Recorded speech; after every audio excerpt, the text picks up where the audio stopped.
Hey, beautiful family. So, I was not planning on making this video at all, but I was reading an incredible book. I say reading, but actually I was listening to it because I don't physically have it, but I do have, I'm listening to the audiobook on the Scribed app, but it's a book called Spiritual Warfare in the End Time by Ron Rhodes.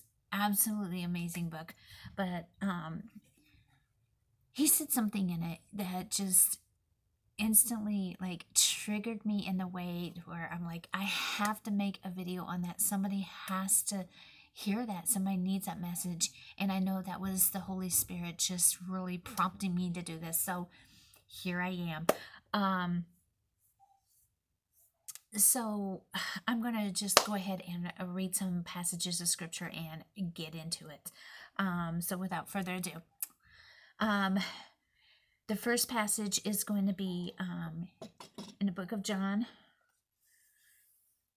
4, verses 23 to 24. And I'm reading from the NASB 2020. These are Jesus's words. But a time is coming, and even now has arrived, when the true worshipers will worship the Father in spirit and in truth. For such people, the Father seeks to be his worshipers. God is spirit, and those who worship him must worship in spirit and in truth.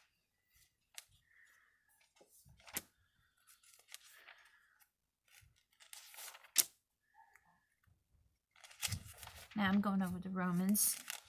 Be Romans 12,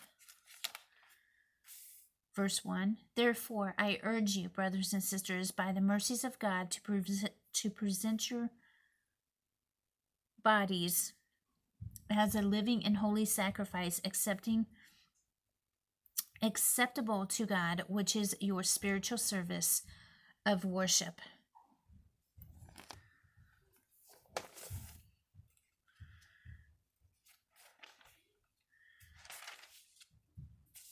Psalm 95, verse 6.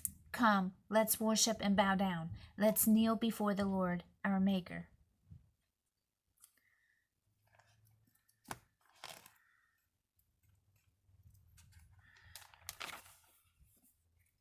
First Chronicles, chapter 16, verse 34. Give thanks to the Lord, for he is good. For his faithfulness is everlasting.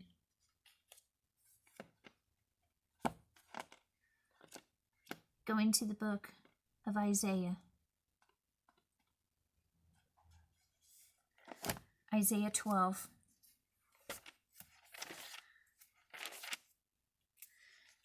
And it's verses 4 to 5.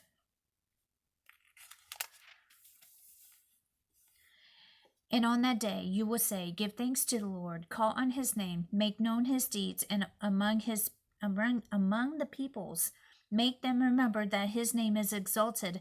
Praise the Lord in song, for he has done glorious things. Let this be known throughout the earth. Rejoice and shout for joy, you inhabited. Oops, I went on to verse 6, but it's I just kept reading. I had my finger in the way. But it's verses 4 to 5. Now we are going back to Psalm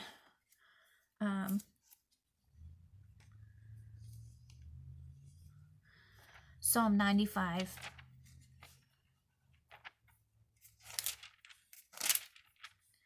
And we will be reading verses 1 to 5.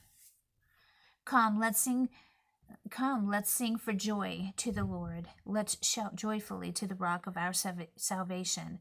Let's come before his presence with a song of thanksgiving. Let's shout joyfully to him in songs with instruments. For the Lord is a great God and a great King above all gods, in whose hand are the depths of the earth. The peaks of the mountains are also his. The sea is his, for it was he who made it, and his hands formed the dry land. There are so many more passages of scripture on worship and on worshiping Him and giving thanks to Him. So Bible talks over and over and over that we are to worship Him and give Him thanks. That is what we are to do. But there are so many times in our lives where we just don't feel like doing it. Let's be honest. We don't feel like doing it. But we must keep in mind that it is a choice. Even when you don't feel like doing it, even when your heart isn't in it, we can still choose to worship and thank Him even when we're angry with Him. And the more we sit there and we make the choice to thank Him and worship Him, the more those feelings will start to melt away, the more the healing will ensue and take over.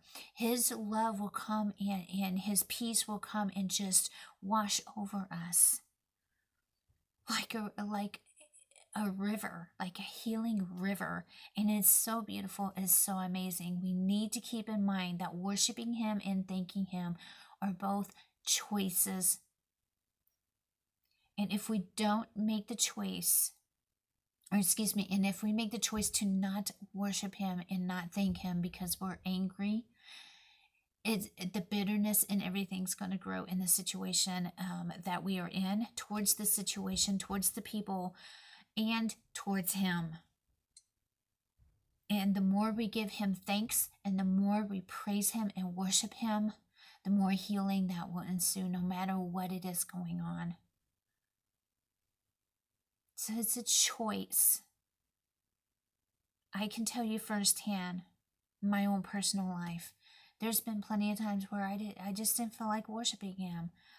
There's been times where whether it was something bad going on or I just wasn't in the mood, I just didn't feel like worshiping Him or thanking Him. I was mad at Him and I didn't want to thank Him.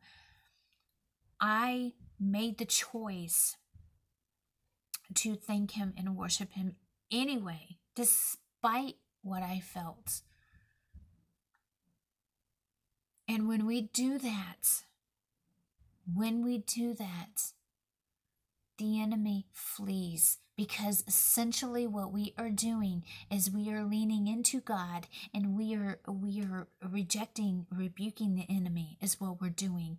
And we need to keep that in mind. Now, I'm not on here trying to brag or nothing like that, because I don't do that every time. I will be the first to admit, and sometimes it takes a long time for me to finally swallow my pride and swallow everything and go back to Him and be like, Lord, Father, I'm sorry. Please forgive me. I will worship You. I will thank You no matter what the circumstances, no matter what everything looks like. Even if even if You were to take my child away, I will still thank You and praise You and worship You because You are worthy. And that is what we need to do. The enemy hates it. He hates it when we worship the Almighty. He hates it when we thank Him, because he despises the Almighty so much. And when we thank Yahweh and we worship Him, we not only grow closer to Him, but we grow further away from the enemy. Although there very well could be more attacks coming our way, but that's quite all right. I would much rather upset the enemy and have him mad at me and angry at me than the Almighty. I don't want the Almighty to not be on my side. I want Him on my side. So it's just a really quick video. It's just something I just felt I really felt led to share. Like I said, this just happened. Sometimes this is how the Lord works. So somebody really needed to hear this. They really needed to hear this. And it's so funny because in the process of making this video, I had received, I was getting everything prepped for this video, and right before I started to start to record and get this video made, there was an email I received of somebody that I think possibly could really be blessed with hearing this, because it's amazing how God works. It just is. And I know it's not just them, but I'm sure it's going to be others as well. So, as always, thank you so much for taking the time out to watch and listen to me. I know you don't have to, but you do, and I much appreciate it. And make sure you pray about everything. Pray, pray, pray. If you haven't yet, make sure you like, share, comment, subscribe, and click the bell icon. Click all so you get notified each and every time I upload a new video. And until next time, much love. God bless.